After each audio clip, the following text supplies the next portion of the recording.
안녕하세요, 용야퉁입니다. 오늘은 히어로 덱을 제가 가지고 왔어요. 자세히 말하면 마스크드 히어로 덱입니다. 이 덱 같은 경우에는 몬스터보다는 이 주요 몬스터를 서치하기 위한 마법 카드가 주로 구성이 되어 있는데요.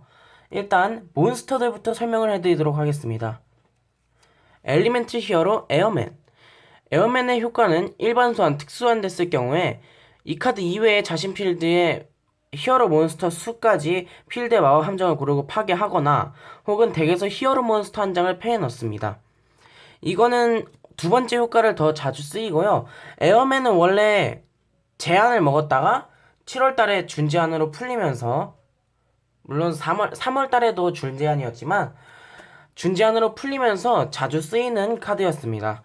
자, 여기 있는 버블맨을 보시면 이 카드의 효과는 패에 이 카드밖에 없을 경우 이 카드를 특수환할 수 있습니다. 이 카드가 특수를 소환했을 경우 패 필드에 이 카드 이외에 다른 카드가 존재하지 않을 경우 두 장을 드로우할 수 있습니다.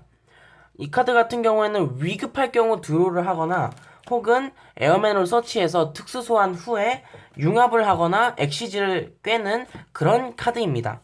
자, 그리고 여기 엘리멘트 히어로 어니스티네오스. 어니스티네오스는 어니스트랑 비슷한 효과를 가지고 있는데요. 이 카드를 패해서 버리고 자신 필드에 히어로 몬스터의 공격력을 2500을 올리거나 혹은 이 카드가 필드에 존재할 경우 이 카드 이외에 히어로 몬스터를 패해서 제외하고 버리고 발동할 수 있습니다.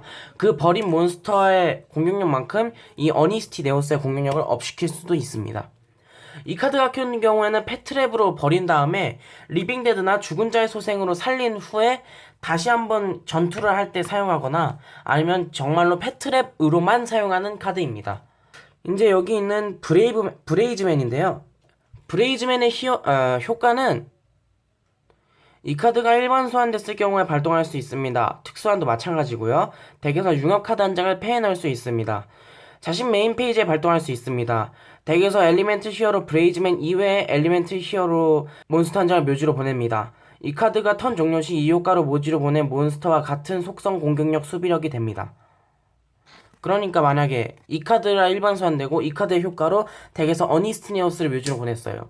그럼 이 카드는 빛속성의 레벨 8에 레벨 7에 공격력 2500, 수비력 2000이 되는 겁니다. 뭐 이 효과로 어니스티네오스를 묘지로 보낸다는 건 정말 잘못된 행동이고요. 어니스티네오스는 패트랩으로 사용해야 되기 때문에 절대로 묘지로 보내거나 하면 안 됩니다. 자, 두 번째 한 장 들어가는 엘리멘트 히어로를 보시면 엘리멘트 히어로 섀도우 미스트인데요. 섀도우 미스트의 효과는 다음과 같습니다. 한 턴에 한 번 한 개밖에 사용할 수 없어요. 1, 2번 효과 둘 중에 하나요. 이 카드가 특수한에 성공했을 경우 덱에서 체인지 또는 체인저 속공 마법 한 장을 패에 넣습니다. 혹은 이 카드가 뮤즈로 보내졌을 경우 발동할 수 있습니다. 덱에서 엘리멘트 히어로 섀도우 미스트 이외의 히어로 몬스터를 패에 넣습니다.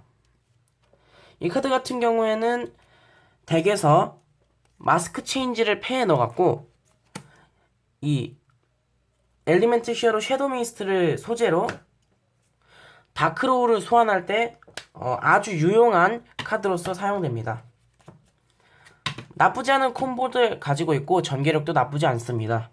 자, 여기에 보시는 이 비전 히어로 바이온, 이거는 이제 뭐 엘리멘트 히어로는 아니지만 이 카드의 효과는 이 카드가 일반 소환되면 덱에서 히어로 몬스터를 묻고 그 히어로 몬스터를 제외하고 바이온의 효과로 융합을 서치해오는 그런 카드입니다. 그러니까 만약에 브레이즈맨이 없다면 이 카드로 브레이즈맨을 묘지로 보내고 브레이즈맨을 제외하고 융합을 데려올 수 있습니다. 왜냐면 둘 중에 한 명만 융합을 데려오면 되기 때문에 굳이 다른 몬스터를 제외하는 것이 아니라 브레이즈맨을 제외해서 그냥 덱 압축 용도로 사용하셔도 됩니다. 왜냐면 이 덱에는 융합이 딱 한 장밖에 안 들어가기 때문입니다. 자, 이번에는 소환승 서문 프리스트. 이 효과는 일반 소환됐을 때 수비 표시가 되고요. 패에서 마법카드 한 장을 버리는 것으로 덱에서 레벨 4 이하의 몬스터를 특수 소환합니다. 뭐 나쁘지 않은 효과죠? 뭐 엑시즈를 해도 되고 아니면 에어맨을 특수소환해서 에어맨으로 버블맨을 서치한 다음에 버블맨을 특수 소환을 하고 융합을 하든가 마스크 체인지로 마스크 체인지를 하든가 뭐 이런 식으로 해도 되고요. 자, 이번엔 이펙트 벨러입니다. 뭐 이펙트 벨러는 많이 알려진 카드고 이 카드는 그냥 상대 효과를 무효화한다고 알고 계시면 될 것 같고요. 자, 이제부터 마법 함정입니다.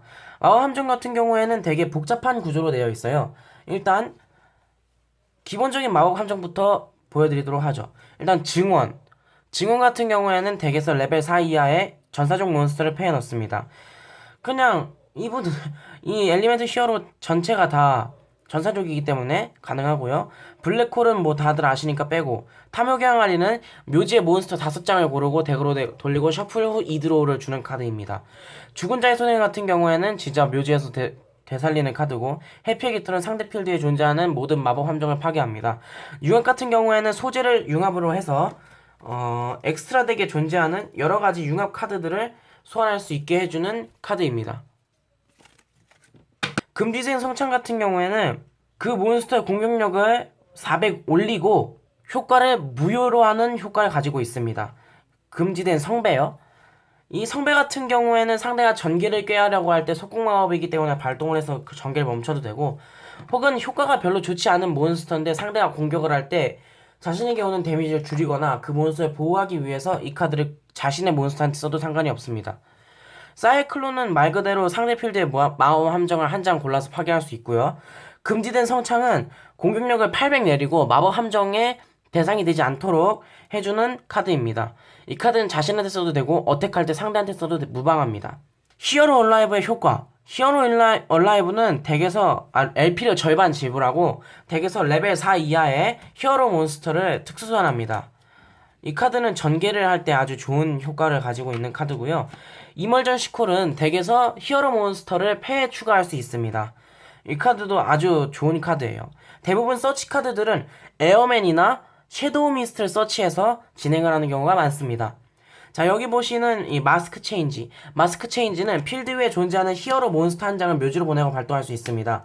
그 히어로와 속성이 같은 마스크드 히어로를 엑스트라 덱에서 융합 소환 취급해서 융합 소환을 합니다. 자, 여기 보이시는 에어맨은 바람 속성입니다.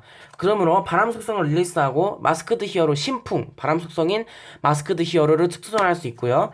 버블맨 같은 경우에는 엘리멘트 히어로 베이퍼를 소환할 수 있습니다. 베이퍼 말고 마스크드 히어로 중에 좀 좋은 카드가 있어요. 그 카드는 애시드라는 카드인데 그건 되게 비싸기 때문에 제가 구하진 못했습니다.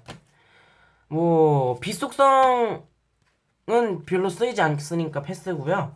함정을 보시면 강제 탈출 장치 2장, 성스러운 방어막 2장, 리빙데드가 부르는 소리 2장, 신의 경고 2장이 들어있습니다. 강제 탈출 장치는 말 그대로 상대 필드의 몬스터를 바운스 시키는 효과고, 성스러운 방어막은 모두 아시니까 패스를 할게요. 리빙데드 같은 경우에는 죽은 자의 소생과 비슷한 효과를 가지고 있고요. 신의 경고는 이건 뭐 유명한 카드니까 패스하도록 하겠습니다. 자, 이번에는 엑스트라 덱 소개입니다. 자, 콘트라스트 히어로 카오스. 이 카드의 융합 소재는 마스크드 히어로 2장이에요. 근데 마스터 롤 4부터는 엑스트라 덱에서 특수 소환하는 몬스터가 한 장밖에 존재할 수 없기 때문에 이 카드가 많이 쓰이지 않습니다. 죽은 자의 소생이나 리빙데드로 이런 마스크드 히어로를 되살려서 마스크 체인지를 해갖고 마스크드 히어로 2장이 모이면 융합으로 부를 수는 있지만 그렇게 많이 쓰이지 않은 카드니까 한 장만 투입을 하고요. 마스크드 히어로 신풍 같은 경우에는 에어맨이 2장이 있으니까 신풍을 2장을 투입했습니다. 마스크드 히어로 다크로우 같은 경우에도 여기 비전 히어로나 섀도우 미스트가 어둠 속성이기 때문에 그거를 커버하기 위해서 2장을 넣고요. 베이퍼 같은 경우에는 엘리멘트 히어로 버블맨을 커버하기 위해서 사용되는 카드고, 자, 지금부터는 마스크드 히어로가 아닌 엘리멘트 히어로입니다. 엘리멘트 히어로 노아 마스터, 샤이닝, 그레이트 토네이도 이렇게 3장은 여기에 있는 단 한 장의 융합을 커버하기 위한 카드입니다. 노바마스터 같은 경우에는 불속성, 즉 브레이즈맨과 다른 엘리멘트 히어로를 융합할 때 사용하고요. 샤이닝 같은 경우에는 빛속성, 즉 이펙트 벨러나 엘리멘트 히어로랑 융합할 때 사용하고요. 그레이트 토네이도 같은 경우에는 바람 속성, 즉 에어맨과 엘리멘트 히어로를 융합할 때 사용합니다. 이런 식으로 사용하셔도 되고요. 마지막으로 엑시즈 몬스터입니다. 다크 리벨리온 엑시즈 드래곤 1장, 넘버즈 39 유토피아 1장, 샤이닝 넘버즈 39 유토피아 더 라이트닝 이렇게 들어가 있습니다. 이 덱을 맞추시고 싶은 분들은 히어로즈 스트라이크라는 스트럭처를 한 장 까시고요. 세 개 까시고요. 그럼 2만원이 들었죠? 그러면 해피의 깃털과 탐욕의 항아리를 낱장으로 구매합니다. 그러면 해피의 깃털과 탐욕의 항아리니까 지금까지 한 25,000원 썼고요. 여기서 제일 중요한 건 이제 이 어니스티네오스입니다. 어니스티네오스 같은 경우에는 약 7,000원의 가격을 하고 낱장으로 구매하실 수 없을 경우에는 크로니클 팩 1 퍼스트 웨이브를 구매를 하셔야 되는데 여기서 가장 키카드가 어니스티네오스라고 봐도 무방하기 있기 때문에 이 카드는 꼭 들어가는 몬스터라고 보시면 될 것 같습니다. 뭐 나머지는 스트럭처에서 대부분 나오는 카드고요. 엑스트라를 보시면 여기 암기까지는 모두 스트럭처에서 나와요. 하지만 베이퍼 따로 구매하셔야 되고요. 이렇게 4장은 따로 구매하셔야 돼요. 2,000원, 토네이도 4,000원, 2,000원, 4,000원 총 12,000원 이렇게 4장에 12,000원이고요. 이거는 선택사항인데 리벨리오는 꼭 넣으셔야 되고 이 유토피아는 선택으로 넣으셔도 상관이 없습니다. 뭐 자본이 약간 부족하시다 그러면 이걸 다 빼고 이걸 2장 넣으셔도 상관이 없습니다. 엑스트라 덱은 요 정도로 소개를 하겠고요. 뭐 이 덱은 그렇게 비싼 덱이 아니기 때문에 초보자분들이나 혹은 입문자분들 아니면 중급자지만 약간의 재미를 추구하시는 분들에게도 강력 추천하는 덱입니다. 지금까지 용이와 퉁이었고요. 좋은 정보였다면 구독하기, 좋아요 한 번씩 눌러주시면 감사하겠습니다. 그럼 다음 영상에서 봬요. 안녕.